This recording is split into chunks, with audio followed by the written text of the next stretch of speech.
네, 오늘은 오랜만에 반가운 얼굴을 보셨습니다. 존니 대표님 모셨습니다. 안녕하세요. 안녕하세요. 네. 얼마 만이죠? 제가 한 1년 됐나? 2년 됐나? 1년 조금 넘었어요. 제 그래요? 기억에는 2021년 아마 한 4분기? 그때 이제 잠깐. 2021년? 네네네. 저희 채널에 나오시고, 거기에서 이제 뭐, 현재 시장 관점, 투자 관점 또 어떻게 해야 되는지 말씀해 주신 이후에 저희가 한 1년 한 몇 개월 만에 이제 다시 모시는. 그러네요. 그런 상황입니다. 반갑습니다. 네. 대표님 좀 근황에 대해서 궁금해 하시는 분들이 많을 것 같아가지고 말씀해 주시면 좋을 것 같습니다. 참 고맙죠. 저희 근황에 대해서 이렇게 관심 있는 분이 많아서. 근데, 8개월 동안 굉장히 힘들었어요. 근데 그 가짜뉴스 때문에, 제가 회사를 나올 수밖에 없는 상황이었고, 그래서 지금 그거는 이제 법적으로 해결될 거라고 보고 있습니다. 진행을 하시는 거고, 네네. 그 이슈는 사실 잘못된 이슈다. 잘못됐죠. 예, 그러니까 아주 악의가 있었다고 생각이 들어요. 그래서 그 디테일은 얘기할 수 없지만 그런 일이 있었다. 걱정할 필요 없다. 네, 알겠습니다. 네. 나중에 뭐 나오는 결과를 보시면은 그렇죠. 알 거라고 그렇죠. 생각이 됩니다. 네. 그리고 최근에는 그 어떤 쪽으로 지금 뭐 교육적으로 전문적으로 하시는 걸 알고 있는데. 그래서 네네. 저는 이제 더 큰 그 그림을 그리고 있어요. 개인도 마찬가지로 앞으로 10년이 굉장히 중요할 것 같다. 여러 가지로 내가 한국에서 10년 동안 있으면서 느꼈던 거, 한국의 미래에 대해서 나름대로 생각을 해갖고, 그래서 이제 책을 쓰게 된 거고요. 근데 그 중에서 가장 중요한 게, 이제 저는 한국에서 가장 중요한 게 두 가지로 보는데, 하나는, 교육에 대한, 우리가 한국의 교육 시스템에 대해서 저는 굉장히 큰 개혁이 필요하다고 보고, 두 번째로는 정말 중요한 거죠. 금융교육. 네. 우리가 주식 얘기 많이 하잖아요. 근데 근본적으로 왜 주식에 투자해야 되는지, 왜 금융업이 중요한지, 그런 얘기는 별로 잘 안 하잖아요. 금융업이 하나의 큰 산업이거든요. 우리는 이제 반도체도 중요하고, 바이오도 중요하고 다 중요하지만, 더 중요한 게 나는 금융이라고 보거든요. 금융업이 발달한 나라 치고, 잘못된 나라가 없어요. 그래서 우리가 왜 금융에 대해서 생각을 안 하게, 예를 들어서 이런 거잖아요. 우리 대학생들한테, 어떤 직업을 갖고 싶냐? 그러면, 미국 같은 경우는 월스트리트에 가고 싶다고 그러잖아요. 한국은 펀드 매니저가 되고 싶어 이런 사람 거의 없죠. 거의 못 본 것 같아요. 그러니까요. 네. 그게 우리가 금융에 대한 중요성을 우리가 미처 모르고 있는 거죠. 그래서 미국처럼 다 월스트리트 가고 싶어 해야 돼요. 왜냐면 그게 금융업이 가장 부가가치가 높은 산업이거든. 중요한 게 부가가치도 높지만 우리 한국 사람한테 가장 알맞는 산업이죠. 머리가 좋아야 되고, 판단력이라든가 유연성이라든가 이게 대한민국이 갖고 있는 장점인데 우리가 미처 그런 교육을 안 받아서 그런 거죠. 그래서 두 가지 우리가 교육에 대한 개혁, 그 다음에 금융교육, 이게 두 가지를 특히 이제 꼽은 거죠. 그러니까 책에서도 앞으로 10년 이제 한국의 먹거리로 뭐 일반적으로 대중들이 많이 알고 있는 반도체, 뭐 바이오, 책에서 2차 전지 잘 나가고 있는데 그런 것보다 이제 K금융 산업을 뽑아주셨잖아요. 그것도 중요하죠. 근데 그거를 발전하려고 그러면 금융이 발전 없이는 그게 안 돼요. 그렇잖아요. 투자할 자금이 있어야 되잖아요. 그렇죠. 그러니까 미국의 새로운 기업이 바이오도 그렇고 그런 큰 전기차도 그렇고 미국의 기업들이 그렇게 큰 이유는 시가총액이 큰 이유는 투자하는 자금이 풍부하기 때문에 그렇잖아요. 그래서 금융업이 밑받침, 특히 자산운용업이 밑받침이 없으면 사실 의미가 없죠. 투자할 돈이 있어야 되잖아요. 하긴 이제 뭔가 경쟁 관계가 아니라 어차피 그런 산업들이 잘 발전하기 위해서 약간 혈류를 공급해주는 당연하죠. 그런 관점이다. 그게 약간 전제 조건이 금융업이 발달하지 않으면 이런 새로운 기업이 나올 수가 없죠.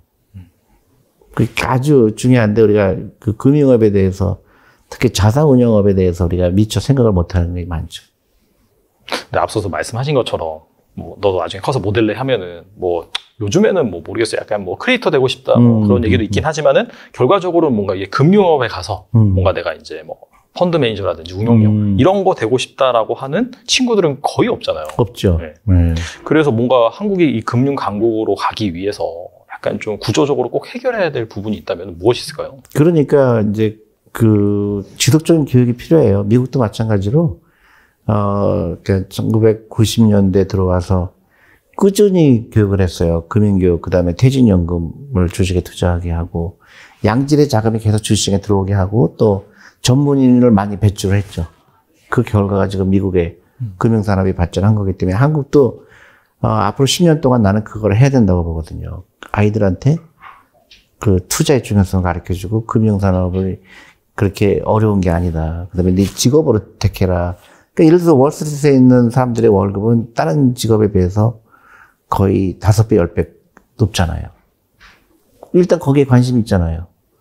그러니까 내가 펀드 매니저가 되거나 아니면 그 어떤 인베스트먼트 뱅킹이 되거나 뱅크가 되거나 하면 수입이 다른 일반 직업에 비해서 훨씬 높다는 것도 굉장히 매력 포인트잖아요. 그래서 그런 사람이 많이 나오게 되면 이제 그런 금융산업도 발전하게 되고 본인도 좋게 되고 그다음에 한국의 금융, 이제 저는 이제 K금융이라고 얘기하고 싶은데 뭐라 그럴까요? 한국의 금융산업이 이제 또 하나의 큰 그 모멘텀이 될 거라고 보는 거죠. 생각이 바뀌어야 돼요. 그래서 그 사교육비 쓰는 돈을 투자로 바꾸라 하는 이유가 제가 그겁니다. 어렸을 때부터 그런 돈을 투자하는 거를 연습을 하지 않으면 나중에 갑자기 내가 뭐 30살이 돼갖고 나 금융이 될 거야. 이미 늦었잖아요. 그렇죠. 그러니까 어렸을 때부터 우리가 어렸을 때부터 그 유튜브 같은 걸 보면서 사람들이 크리에이터가 되면 되겠구나. 똑같아요. 우리 투자도 이렇게 어렸을 때부터 하게 되면 나는 금융인이 될 거야. 자연스럽게 나오죠. 가장 중요한 게 약간 어렸을 때부터 교육이 좀 바뀌어야 된다. 많이 바뀌어야죠. 그러니까 학원에 있지 말고 투자 공부하는 게 100배 낫죠. 근데 이게 약간 불안하잖아요. 왜냐면 뭐 옆집에는 누구는 뭐 학원을 몇 개 다닌다더라. 그런 하는 그러니까 그거를 처음에는 99명이 그거를 당연시 여기지만 이제 그게 이제 95명이 되고 90명이 되면서 나머지 10명이 부자가 되는 걸 보여주게 되면 저는 순식간에 바뀔 거라고 보거든요. 그러니까 지금의 약간 좀 뭐 공부 열심히 해서 좋은 대학에 가서 좋은 직장에 취업을 하고 그게 이제 어느 순간에는 서서히 약간 좀 이 논리가 안 통하는. 부자가 되는 길이 아니라는 걸 깨닫는 순간 그 다음에 거기 돈 다 써버렸잖아요. 그렇죠. 그러니까 오늘 블룸버그에서 떴던데 그 일본이라는 나라가 아마 지구상에서 없어질 거라고 일본 수상의 어드바이저가 얘기했던데 그게 작년에 80만 명이 태어나고 160만 명이 사망했거든요. 엄청나게 빨리 인구가 줄어들잖아요. 근데 한국은 더 하죠? 더 빠르죠. 더 빠르잖아요. 근데 왜 이거에 대해서 걱정을 안 할게? 난 너무 신기한 거예요. 사교육비 끊어야 되는 이유가 거기 있어요. 앞으로 직업은 그런 우리 옛날 생각하는 그런 육체를 이용하는 직업은 다 없어질 거예요. 근데 그거를 왜 우리는 옛날 교육을 그냥 고집하고 아이를 괴롭히고 그건 굉장히 잘못된 교육이라고 보는 거죠.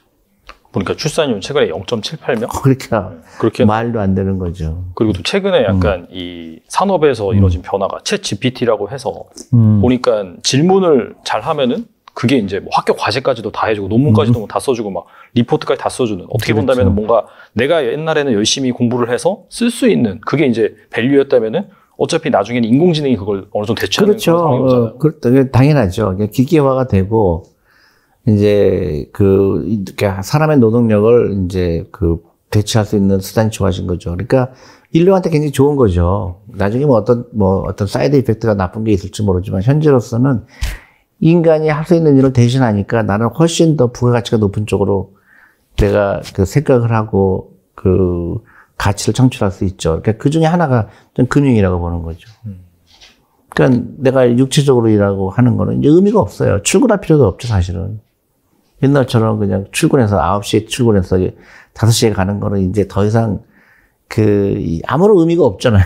그렇죠. 사실. 회사 나올 필요가 없게 된다고요. 지금 미국에 있는 내가 뉴욕에 이번에 갔다 와보니까 그 회사가 다 텅텅 비어 있어요. 내가 다니던 회사를 갔더니 사람이 없어요. 그랬더니 다 재택근무한다 그래요. 이미 사람들은 적응한 거예요.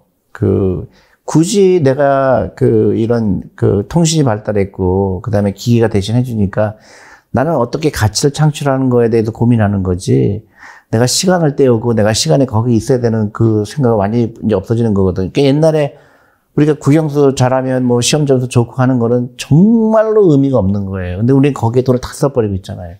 그래서 아이들 창의력 없어지는데 돈 다 써버리고 있잖아요. 너무 안타깝죠. 그것 때문에 인구 줄어들고 애들 행복하지 않고 그래서 앞으로 10년 동안 우리 대한민국에 할 게 뭐냐.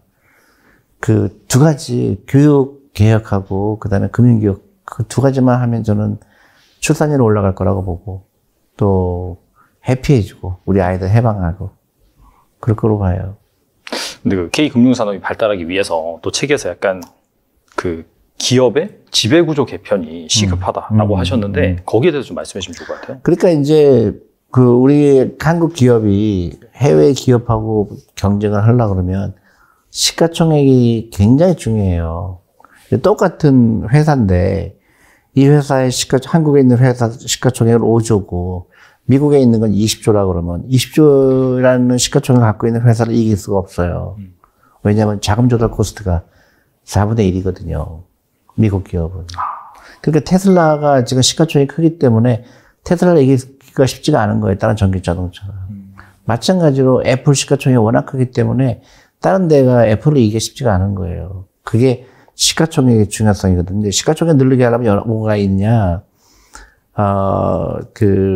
가장 중요한 게 이 회사의 그 지배구조가 그 얼마큼 그 주주들한테 프렌들리 하느냐에 결정적인 거거든요. 근데 그거를 여태까지 인식 못했다 그러면 앞으로는 이걸 인식하지 않으면 큰 문제가 될 거라. 그러니까 일본 기업이 좀비 기업이 많잖아요. 일본도 마찬가지로 그동안 30년 동안 그 기업 지배구조가 굉장히 열악했어요. 근데 마찬가지로 한국도 일본을 따라가면 안 되죠. 그런 면에서. 알겠습니다. 확실히 그 지배구조 이슈 같은 경우에 예전부터 꾸준히 나왔기 때문에 그런 부분은 꼭 해결이 돼야 된다라고 생각을 하고, 그리고 이제 앞서서 인구 소멸 문제 저희가 계속해서 말씀드리고 있는데, 근데 약간 이런 시각으로도 볼 수 있을 것 같아요. 한국 같은 경우에는 사실 자연 인구 소멸 국가인데 이게 이제 장기 투자할 만하냐 이러다가 뭐 당연히 뭐 일본 따라가면서 잃어버린 10년, 20년 맞이할 수 있는 거 아니냐, 그런 의견도 사실 제가 듣기엔 좀 타당하다고 생각이 되거든요. 여기에 대해서 어떻게 생각하세요? 반드시. 그래서 저는 이제 앞으로 10년을 얘기하는 이유는 우리 대한민국 굉장히 부자 나라예요. 돈을 많이 축적한 나라예요. 세계 10대 경제 대국이에요. 돈이 많아요. 근데 그 돈이 은행 예금에 들어가 있어요. 그러니까 일본이 실패했던 이유는 그 막대한 그 돈을 버는 거 가지고 전부 채권에 투자하거나 은행 예금에 들어갔잖아요. 그 돈이 일을 안 한 거예요. 그 돈이 어디에 들었냐? 부동산에 들어간 거예요. 근데 대한민국이 다행히도 지금 그 많은 그 퇴직연금이라든가 그런 자산들이 전부 그 주식에 투자되어 있지 않고 대부분 은행 예금에 들어가 있잖아요. 그 돈을 어떻게 모빌라이즈 하느냐, 그 돈을 어떻게 쓰느냐의 차이거든요. 그러니까 그러면 그 인구가 줄어드는 거하고 좀 다른 거죠. 그리고 그 인구가 줄어든다고 해서 그 사람들이 부자가 되는 거, 그거하고는 좀 다른 수가 있다. 예를 들어서 노르웨이 같은 경우는 인구가 굉장히 작잖아요. 근데 지금 1인당 국민 소득이 엄청나게 크잖아요. 그 다 투자로 생긴 거거든요. 그러니까 투자 소득 때문에 그렇게 된 거거든요. 그러니까 우리나라 금융이 발전한다 그러면 저는 이제 교육계획하고 금융계획을 같이 한다 그러면 그 출산율이 올라간다고 봐요. 왜냐? 부자가 되면 다 애를 낳게 돼 있어요. 근데 주변에 보면은 그 소득이 괜찮으신 분들 같은 경우에 애 많죠. 애를 많이 낳아요. 진짜. 그럼요. 조금 낳는 것도 아니고 한 3명, 3명 이상 낳는 분도 계시고. 그럼요. 왜냐면 미래가 네. 즐겁거든요. 그러니까 그 다음에 애들을 학원에 안 보내고 그 돈을 세이브해서 그 돈으로 아이들 투자를 하게 하고 아이들이 부자가 되면 애 너무 낫죠. 근데 이제 우리는 그냥 장님처럼 옆집이 하니까 그냥 학원 가야 되겠고, 근데 학원비가 워낙 비싸고 하니까 애를 낳을 수가 없겠구나 하는 이제 포기하는 게 많은 거죠. 그게 그러니까 다 실타래 같이 저는 엮였다고 보거든요. 그래서 저는 극단적으로 얘기하면 나는 한국의 시험 다 없애야 된다고 보거든요.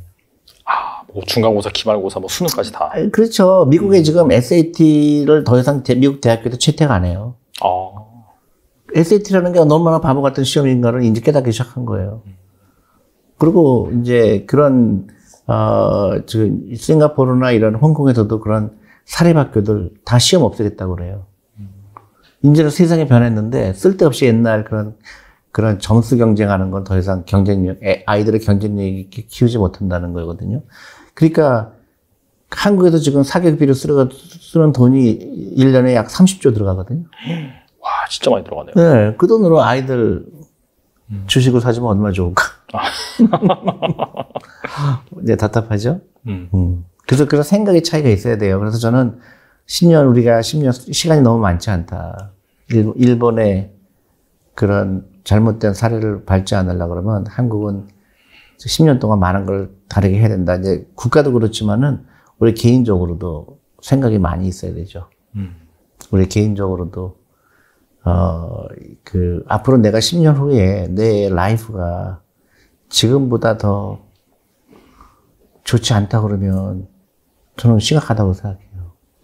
지금부터 내 10년 후에 내 라이프가 지금보다 훨씬 더 좋아야 된다는 그런 생각을 해야 돼요. 지금 이제 국민연금 고갈 문제도 상당히 심각하잖아요. 그래서 뭐 계속해서 지금 뭐 보험료를 올리고 막 그런 이슈도 나오고 있는데 이런 상황에서 이제 투자자가 노후를 어떻게 좀 준비하면 좋을까요? 그러니까요. 국민연금 믿으면 안 되죠. 그건 너무나 자연스러운 거예요. 국민연금 고갈되는 건 고갈될 수밖에 없는 거예요. 인구가 줄어들기 때문에 그거는 어쩔 수가 없는 걸로 인정해야 되고 그런 개인적 입장에서 특히 앞으로 세대는 어떻게 되느냐, 젊은 사람들은 어떻게 되느냐 자기 스스로 해야 돼요. 그러니까 미국처럼 반드시 퇴직연금을 통해서 주식형 펀드에 가입을 해야 되고 연금저축펀드 반드시 해야 되고 지금부터 준비해야 돼요. 그거 안 하면 큰일 나죠. 정말로 큰일 나죠. 국가적으로도 불행하게 되고 노후 준비가 안 된 사람이 길거리에 쏟아지게 되면 얼마나 안타까워요. 그러면 노인 범죄가 늘어나게 되고 국가 경쟁력은 굉장히 빨리 쇠퇴하게 되죠. 지금부터 개인도 바뀌어야 되고 국가 정책도 바뀌어야 되고 출산율 올리려면 어떻게 될까? 돈으로 해서 될 일이 아니거든요. 돈으로 해서 될 일이 아니고 애를 많이 낳을 수 있도록 환경을 만들어주는 거거든요. 그리고 아이들을 행복해야 되고 그다음에 부모들이 과외비 쓸 필요가 없게 만들어야 되고 궁극적으로 뭐죠? 아이들을 점수 경쟁에 내몰리지 않는 거죠. 그러면 우리 길거리에 보면 애들이 많아야 되잖아요. 제가 이번에 미국에 갔다 왔는데 동네 애들이 너무너무 많아요. 그런 사회가 돼야 되거든요. 근데 지금 전부 고령화가 너무 빨리 되고 있고 일본이 더 빨리 되고 있고 한국도 이제 금방 닥쳐올 거고 그거에 대한 생각을 해야 되죠. 그러니까 이민을 많이 받아줘야 되고 그 다음에 애를 안 낳는 이유 중에 가장 큰 것 중에 하나가 남녀 그런 젠더 이슈고요. 두 번째로는 도시화예요. 다 도시에 몰리는 그 현상인데, 네. 그 두 가지를 중점적으로 고치지 않으면 출산율은 안 올라가죠. 또 최근에 약간 좀 금리가 갑작스럽게 엄청나게 올랐잖아요. 뭐 여기저기에서 40년 만에 최대 인플레이션이다. 그러다 보니까 주식은 또 별로 재미없고, 그래서 너도 나도 약간 좀 은행에 가서 예적금을 드는 상황인데, 이런 그 현상에 대해서 어떻게 생각하십니까? 이거 지극히 잘못된 거죠. 인플레이션 때문에 은행에 간다는 거는 경제학적으로나 뭐나 전혀 맞지가 않는 얘기죠. 인플레이션이라는 건 뭐예요? 가격이 올라가는 거잖아요. 그 은행 예금이 제일 위험하죠. 내가 은행 예금을 했는데, 예를 들어서 물가는 5% 올랐는데, 물가 10% 올랐는데, 만약에 이자율이 5%면은 계속 5%씩 마이너스 되는 거잖아요. 그렇죠. 주식은 기업에 투자하는 거잖아요. 그러니까 기업은 어떻게 되죠? 인플레이션을 극복하는 수단이 있어요. 기업은 물건값을 올리잖아요. 그러니까 내가 기업 편에 있는 게 낫지. 내 돈이 은행에 있는 순간은 은행이 그 인플레이션을 막을 수 있는 방법이 없죠. 그러니까 이자율이 예를 들어서 옛날에 1% 주던 게 5% 주니까 괜찮아. 그게 문제가 아니죠. 리얼 인터레스트 레이트가 중요하죠. 그러니까 이자율 마이너스 인플레이션을 넣어야 되죠. 약간 실질금리. 그렇죠. 실질금리가 중요하지. 그건 아무런 의미가 없는 거죠. 근데 사람들 잘못 생각해요. 인플레이션이기 때문에 현금이 중요하다. 근데 거꾸로 생각하는 거죠. 근데 약간 그런 건 있잖아요. 이를테면은 주식의 그런 밸류에이션을 할 때, 저희가 이제 투자 관련 서적을 찾아본다 하더라도 금리가 그렇죠. 오르면은 할인율이 오르기 때문에 그 주식이 약간 매력이 떨어진다. 뭐 그럴 수 있죠. 네. 그러니까 특히 이제 하이텍이라든가 이제 기술주 관련 기술주 같은 경우는 더 떨어질 수가 있죠. 그 이자율 때문에. 그렇다고 해서 은행에 있는 돈이 더 안전하다는 거는 말이 안 되죠. 왜냐하면 기업은 항상 이제 인플레이션 때문에 이자율을 올릴 거기 때문에 이제 여러 가지 생각을 하잖아요. 그래서 주식 가격이 불리하다. 이미 주식 가격에 다 반영이 돼 있어요. 보세요, 지금 많이 떨어졌죠. 테슬라도 맞아요. 거의 뭐 50% 떨어졌죠. 네네. 이미 반영돼 있어요. 꾸준하게 사야 되는 거예요. 그러니까 오히려 이제 금리가 오르는 그거를 이미 주식시장은 항상 미래를 반영하기 때문에 반영이 돼 있고, 주식 투자하는 입장에서는 그거를 따져서, 내가 이제 주식 비중을 줄여야 되겠다. 아니면 이제 은행을 더 넣어야 되겠다. 그거는 굉장히 좋은 방법이 아니고요. 네, 항상 제일 중요한 거는 자산 배분이죠. 내 재산이 예를 들어서 100인데 그 중에서 몇 퍼센트가 주식에 들어가 있고 몇 퍼센트가 펀드에 들어가 있고 채권에 들어가 있고 부동산에 들어가 있고 항상 그거를 워치를 해야 하는 거지. 내가 그것 때문에 막 은행에 더 넣고 더 빼고 이러는 거는 좋은 방법이 아니죠.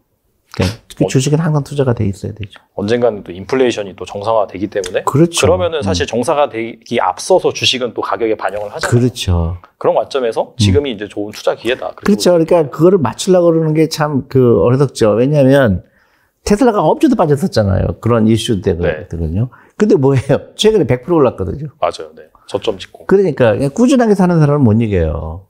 근데 그걸 내가 맞출 거라고 생각하니까 이제 소위 마켓 타이밍이라고 그러잖아요.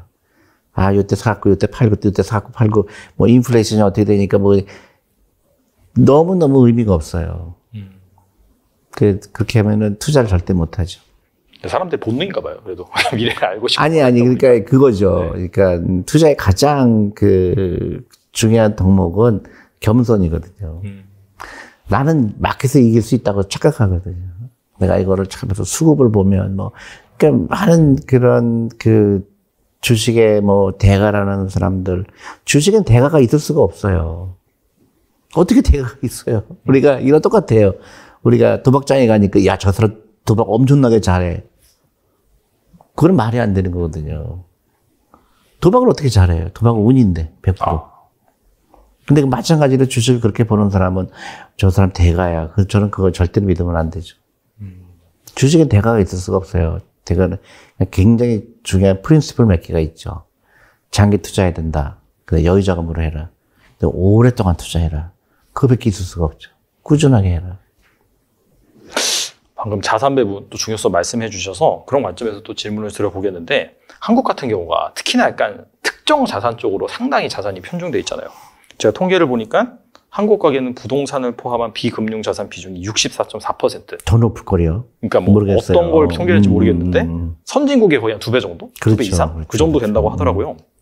그래서 책에서 이 부동산에 대한 집착을 버려야 된다라고 말씀하셨는데 그 이유가 뭔지 좀 구체적으로 말씀해 주세요. 두 가지예요. 그러니까 부동산은 일하는 자산이 아니잖아요. 그냥 오르기 기다리는 거잖아요. 근데 내 재산의 70%, 80%가 부동산에 있는 경우 너무 위험하지 않아요? 근데 황금성이 없죠. 그 다음에 나는 올라가는 걸 기다리고 있는 거잖아요. 만약에 안 올라가면 어떡할 거예요? 스스로 일하지 않잖아요. 그 다음에 내가, 꾸준히 할 수가 없죠. 집을 이번에 한 채 샀다가 내년에도 두 채 사고 이럴 수가 없죠. 주식이나 펀드는 내가 일정 부분 내가 월급에 300만 원이다 그러면 30만 원 꾸준히 할 수 있죠. 그리고 그거는 일을 하죠. 배당도 주죠. 그 다음에 회사가 많이 잘 될 경우에는 주식 가격도 올라가죠. 그냥 꾸준히 하죠. 그럼 10년, 20년 후에 그 돈이 큰 돈 되잖아요. 부동산은 그냥 어떡하지 올랐으니까 앞으로도 오를 거야 하는 그런 막연함이죠. 근데 그 부동산 자체가 일을 안 하죠. 가치를 창출하지 않잖아요. 신기술 개발하나요, 부동산이? 그렇지 않죠. 않죠. 네. 국가 경제 좋을까요, 나쁠까요? 나쁘죠. 도움이 안 되죠. 그러니까 그런 좀 영리할 필요가 있죠, 지금부터는. 그러니까 내가 사회초년생이다. 부동산에 집착할 필요가 없죠. 월세가 충분해요. 월세가 버리는 돈이라고 생각하는 사람이 너무 많아요. 월세는 버리는 돈이 아니에요. 내가 부동산을 안 갖고 있는 대신에 그 부동산을 사용할 수 있는 권리가 있는 거죠. 그 권리를 사고 그거를 투자하는 거, 그걸로 나머지 돈으로 집 살 돈으로 나머지 돈으로 투자해라. 연금저축펀드에 투자해라. 제가 그렇게 얘기하는데 아직도 실감을 못 해요. 아직도 부동산이 먼저다. 내가 사회초년생이면 나중에 내가 집까지 하나가 없으면 어떻게 될까? 그런 불안감이잖아요. 그런 불안감 가질 필요가 없다 이거죠. 인생은 길고 그 다음에 당장 시작할 수 있는 게 주식형 펀드고 또 연금저축펀드는 굉장히 좋은 제도고 내 노후를 위해서 왜 그거부터 안 할까? 그게 궁금하죠.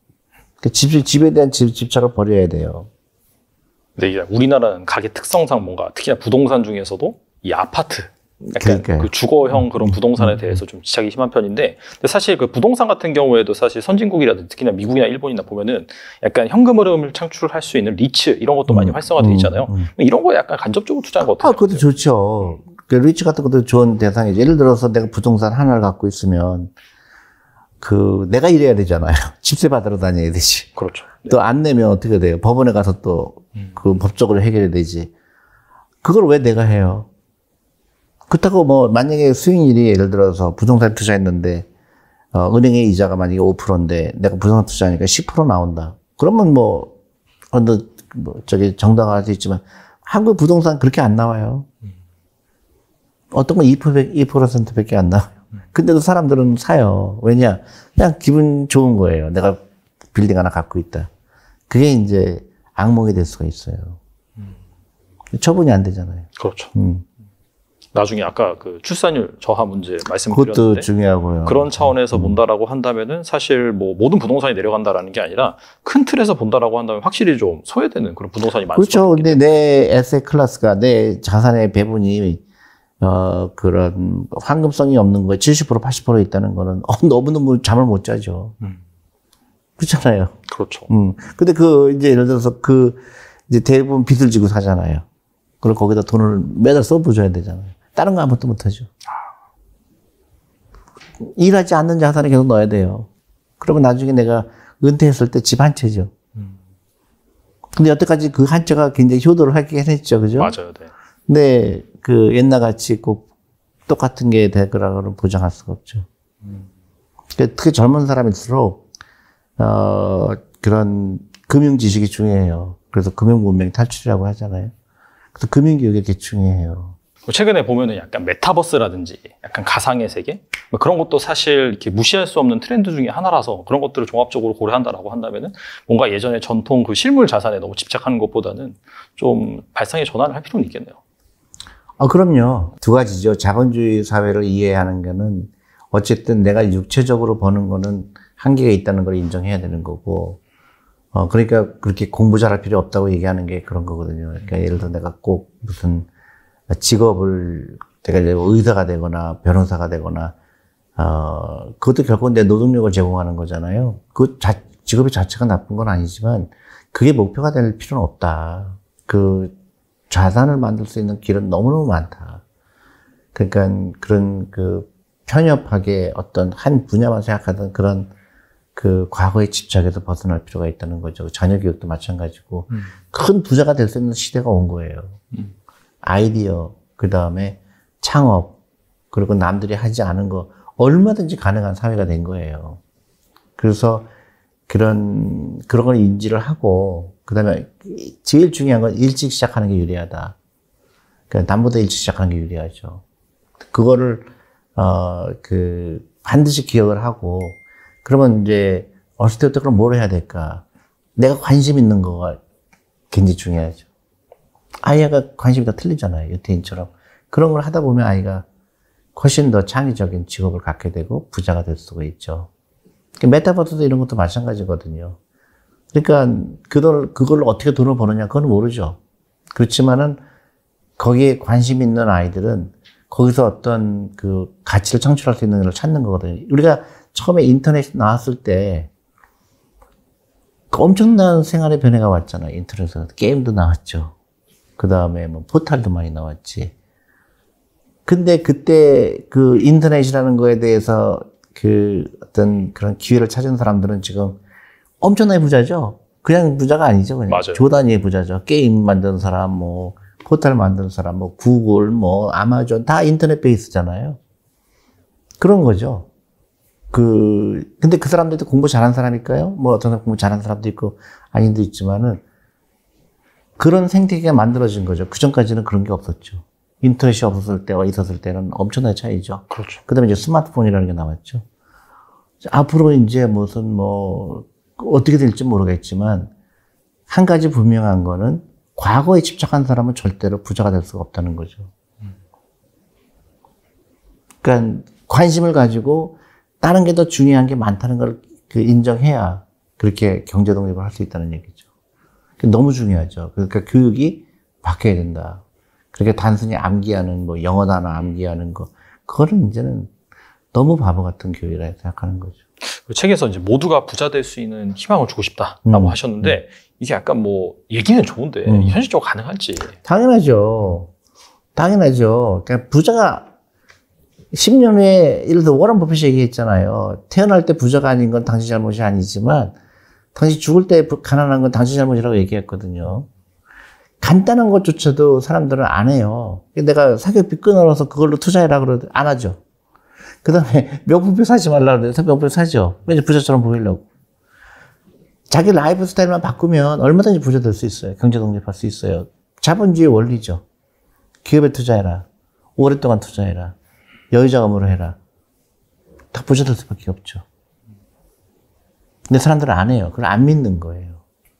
내가 기업에 투자하거나 오랫동안 투자하게 되면 그 기업의 가치가 상승한다는 것을 안 믿는 거예요. 왜냐면 워낙 어렸을 때부터 주식 투자하면 안 된다고 그렇게 교육을 받았고 또 부정적인 생각을 갖고 있는 거죠. 아, 너는 부모님이 부자가 아니니까 너도 부자가 될 수 없어.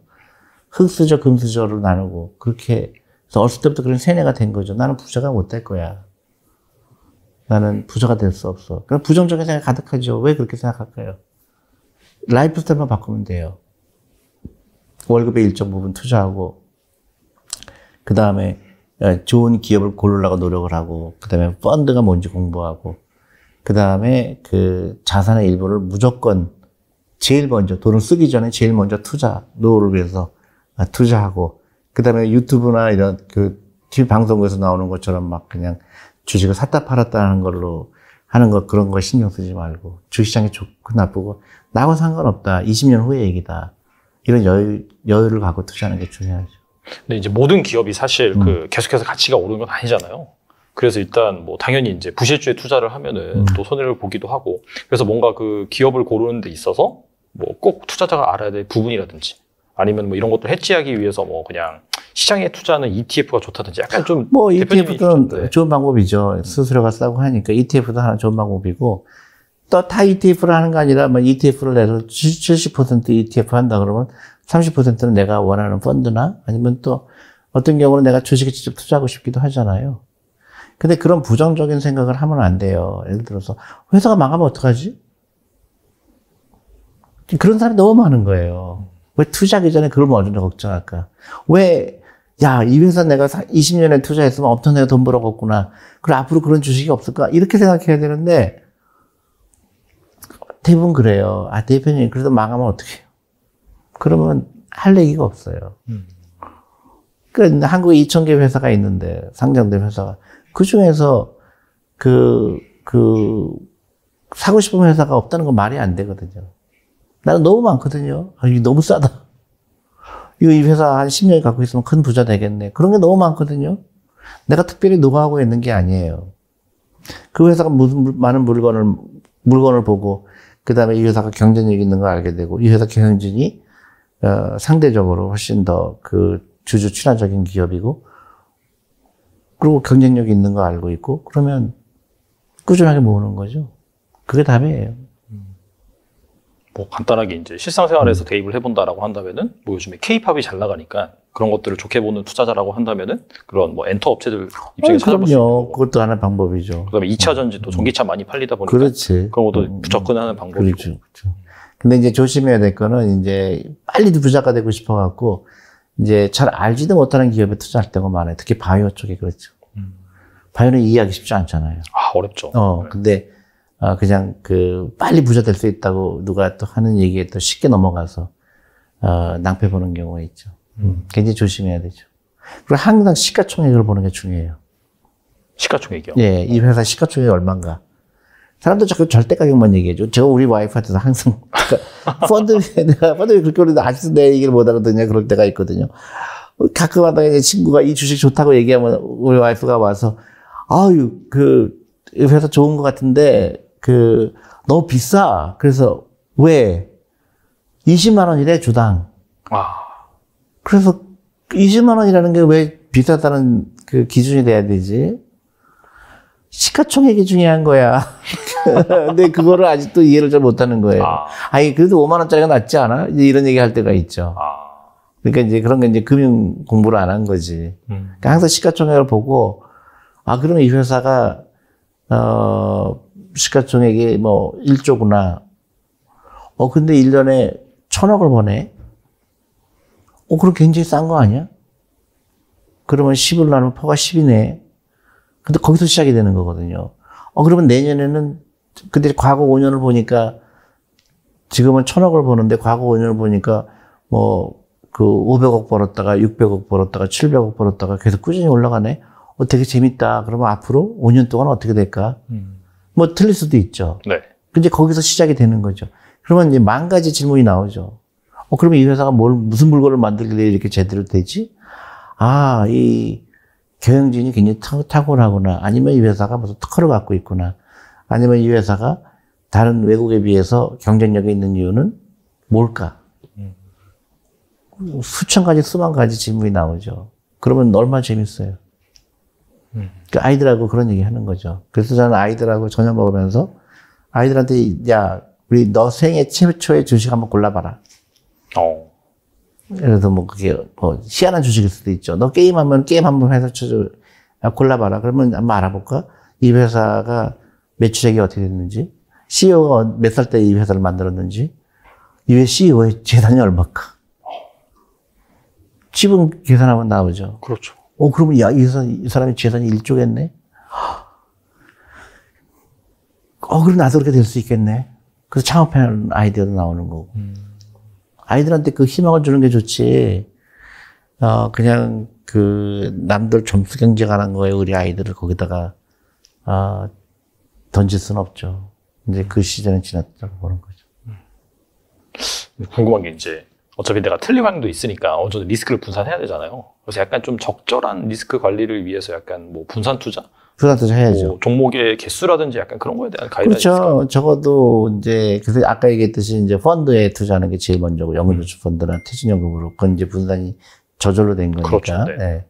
그 다음에 내가 이제 개인적으로 주식에 관심이 있으니까, 적어도, 만약에 내 퇴직연금이 그런 펀드에 가 있다 그러면, 이제 내 일정한 재산을 가지고 분산하기는 쉽지 않을 거예요. 왜냐면 금액이 작으니까. 그러면 평소에 자기가 관심 있는 주식에 조금씩 한 주, 두 주씩 모으는 방법도 있을 거고, 이제 그걸 늘려가는 건 좋죠. 처음엔 5개 종목으로 시작했다가 10종목, 그 다음에 이제 금액에 따라 틀리겠지만 20종목, 그건 돼야 되겠죠. 진짜로 해지를 하려면. 그 자기가 또 이제 관리 가능한 또 선에서 해야겠네요. 그렇죠. 근데 관리할 생각을 하면 안 돼요. 관리할 생각하면은 힘들죠. 관리는 못 해요. 그러니까 내가 어떤 주식을 살 때 사야 되는 분명한 이유가 있어야 되잖아요. 그리고 이제 자주 보는 게 아니고 내가 이제 아까 얘기했듯이 월급의 몇 %는 무조건 내 주식에 투자한다.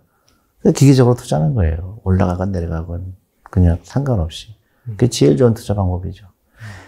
제일 나쁜 거는 계속 보는 사람들. 그리고 주위 사람이 얘기하는 거에 그냥 왔다 갔다 하는 사람들. 야, 이게 좋다더라 그러면 그것도 막 가고, 또 저게 좋다더라 그러면 저 가고. 제가 그렇게 누차 얘기를 해도 이렇게 내 이름을 도용한 그런 리딩방들이 꽤 있어요. 내가 그렇게 신고를 해도 또 생기고 하는데 그런 게 내가 이해가 안 가는 거예요. 일반 투자가들하고 저하고 다를 게 전혀 없어요. 내가 특별히 어떤 종목을 저렇게 능력이 전혀 없어요. 다만 굳이 다르다 그러면 나는 자주 안 본다는 거. 그 다음에 내가 사고 싶은 회사가 확고하다는 거. 맞을 수도 있고 틀릴 수도 있지만 내가 사는 이유가 분명하거든요. 야, 이 회사 내가 사야 되겠구나. 여러 가지 이유가 있겠죠. 근데 회사 경쟁력을 봤을 때, 이 회사 갖고 있으면 되게 뿌듯한 거죠. 내가 회사 주인이 됐다는 거. 그런 마음으로 사느냐 마느냐의 차이지, 나한테 와갖고 어떤 사람이 내가 당신한테 1,000만 원 줄 테니까 이 돈으로 좀 굴려보세요. 그거 절대로 할 수가 없어요. 내가 약속할 수 있는 부분이 없어요. 왜냐? 단기 전에 주식시장은 어떻게 될지 아무도 모르잖아요. 몰라요. 그러니까 펀드 매니저가 아무리 노력을 해도 마이너스 수익이 나는 이유가 그거예요. 근데 그게 5년, 10년에 가면 플러스가 다 돼 있죠. 근데 아직도 많은 사람들은, 저 사람이 나보다 특별히 주식을 고르는 능력이 있나 보다. 그런 거 없어요. 주식시장을 예측할 수가 없어요. 다른 5분 후도 예측할 수 없는데, 어떻게 6개월을 예측하고 1년을 예측하겠어요. 알겠습니다. 무엇보다 중요한 거는 금융교육이다. 그렇죠. 일관적으로 강조를 하고 계시는데, 대표님이 이제 주관해서 그 금융교육 커리큘럼을 이제 운영하고 계시잖아요. 여기에 대해 좀 설명해 주시면 좋을 것 같습니다. 네. 꼭 관심을 가지시고요. 제가 회사를 차렸어요. 존리의 부자학교. 그래서 홈페이지에 오시면 존리 스쿨이라는 홈페이지가 있습니다. 거기 오면 크게 이제 몇 가지 하고 있어요. 첫 번째로는 이제 패밀리 캠프라고 해서 파주에서 3월달, 4월달 패밀리 캠프를 하고요. 그리고 또 이제 전국을 다니면서 할 거고. 왜냐면 한 사람 한 사람은 교육하는 것보다 패밀리 단위로 하는 게 훨씬 더 중요하더라고요. 훨씬 더 효과적이고. 그래서 어떤 경우는 손자, 아빠, 엄마, 할아버지, 할머니, 할아버지 같이 오시는 경우도 있어요. 굉장히 좋죠. 어렸을 때부터 아이는 손자는 손자대로 부자 되는 방법 가르쳐주고, 또 부모님도, 아이들한테, 이런 투자라든가 이런 돈에 대한 거 가르쳐주는 게 좋고, 할머니, 할아버지도, 이걸 진작했으면 좋았을 텐데, 그런 분들이 꽤 돼요. 그래서, 패밀리가 같이 교육받는 게 좋다는 게, 그게 이제 한 축이고, 또 하나는, 전문인을 키워야 되겠다. 어렸을 때부터 이 주식 투자하는 방법, 회사 고르는 방법. 그래서 우리가, 주부 투자 클럽도 우리가, 시작했고요. 또 직장인 투자 클럽도 시작했고, 그래서 다양한 방법으로 이 투자하는 거를,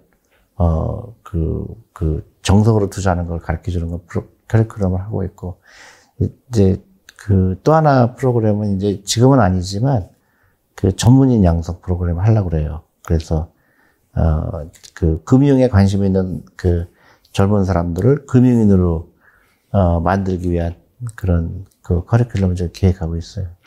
전문인 양성 프로그램 같은 경우 약간 펀드 매니저를 양성하는 그런 개념이에요. 펀드 매니저가 될 수도 있고, 아니면 회사를 차리는 사람일 수도 있고, 알아야 되잖아요. 그렇죠. 그러니까 자선 영업이 뭔가, 그래서 자격증을 따야 되는 경우 자격증도 따야 된다. 미리 따라는 거 중요하고, 인구가 많아야 돼요.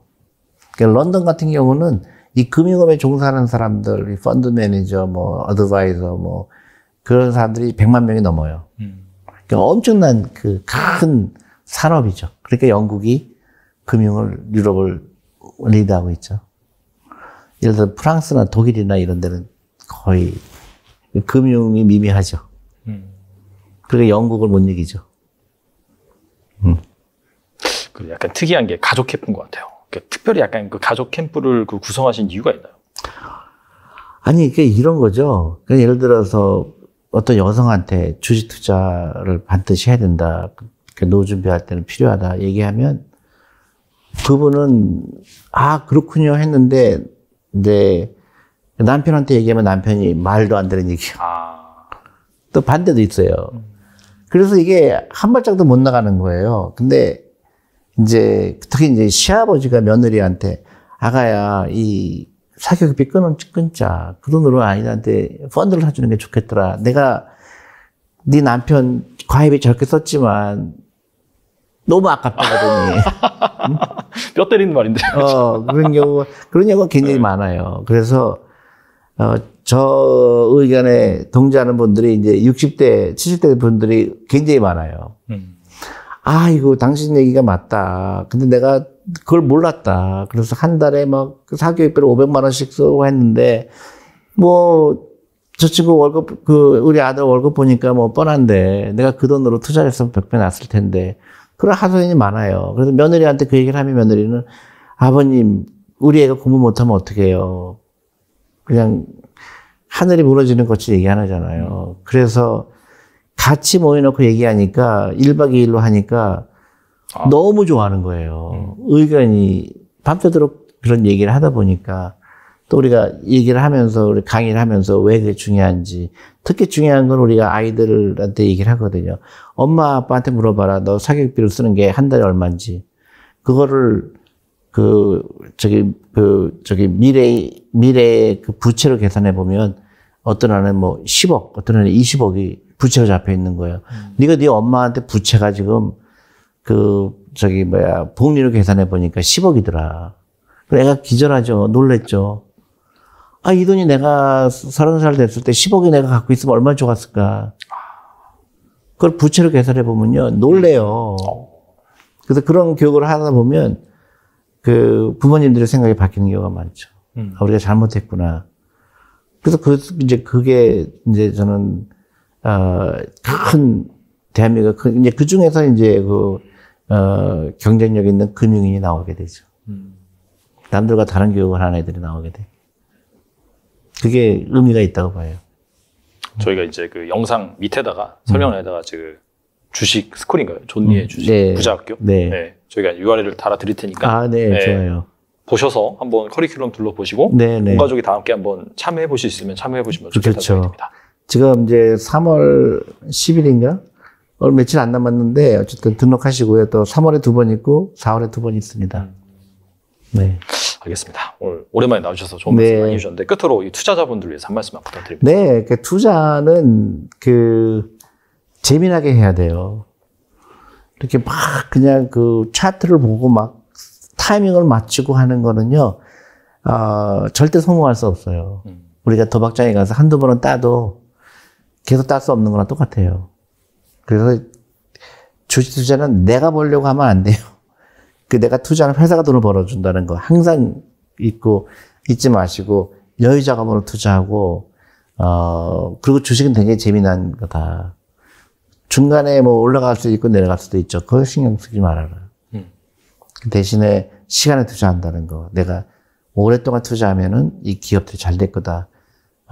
그런 마음으로 투자하시면 투자라는 게 굉장히 재미난 걸 느낍니다. 특히 이제 처음에는 잘 모르는데 5년 동안 되면요. 저한테 이제 제 말 듣고 실제로 한 분들 예를 들어서 뭐 한 달에 50만 원씩 투자했는데 처음에는 막 주가가 올라가고 내려가에 따라서 내 재산이 규모가 올라갔다 내려갔다 하는데 그걸 딱 겪고 5년이 지나니까 수익률에 상관없이 우리 애 재산이 이제 2천만 원 됐어요. 3천만 원 됐어요. 그게 너무 신기한 거예요.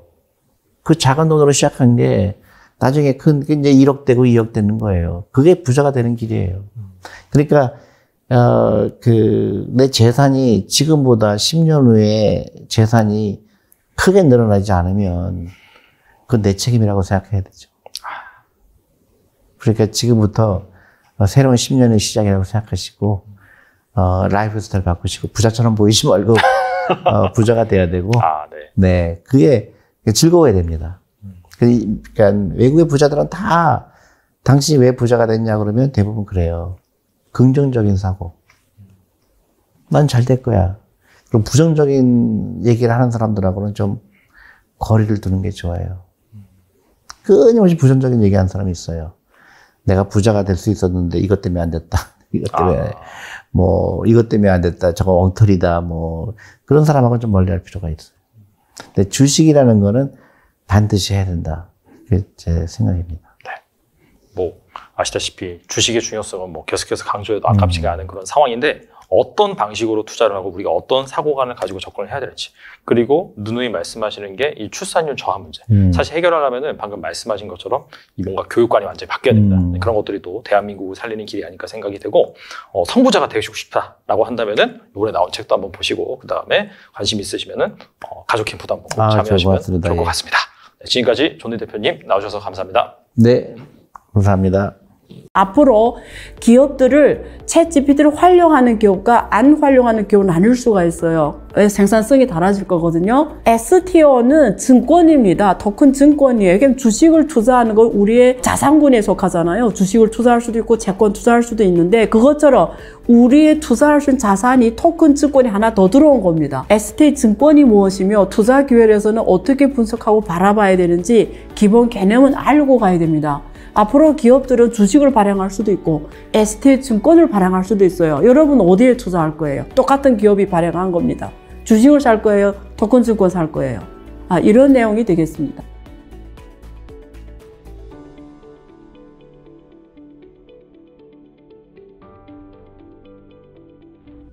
네.